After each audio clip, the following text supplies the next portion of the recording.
રાજકોટમાં જન્માષ્ટમી લોકમેળાની તૈયારીઓ શરૂ થઈ ગઈ છે। મેળાના સ્ટોલ માટે ફોર્મ વિતરણ શરૂ થયું છે। પ્રથમ દિવસે 86 ફોર્મ ઉપડ્યા। રમકડાના 100 અને ખાણીપીણીના 48 સ્ટોલ। તો 2 થી 6 સપ્ટેમ્બર સુધી યોજાશે આ લોકમેળો, જેને લઈને હવે તૈયારીઓ તેજ થઈ ગઈ છે।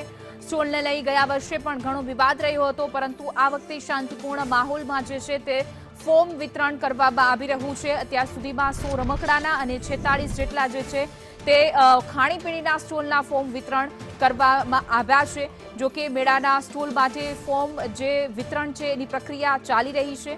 પ્રથમ દિવસે જ 86 જેટલા જે છે તે ફોર્મનું વિતરણ થઈ ચૂક્યું છે। 2 થી 6 સપ્ટેમ્બર સુધી જે છે આ મેળો લોકમેળો યોજાશે, જે સૌરાષ્ટ્રનો સૌથી મોટામાં મોટો આ લોકમેળો હોય છે, જેમાં દૂર દૂરથી અહીંયા લોકો આવતા હોય છે, જેની તૈયારીઓ હવેથી શરૂ થઈ ગઈ છે।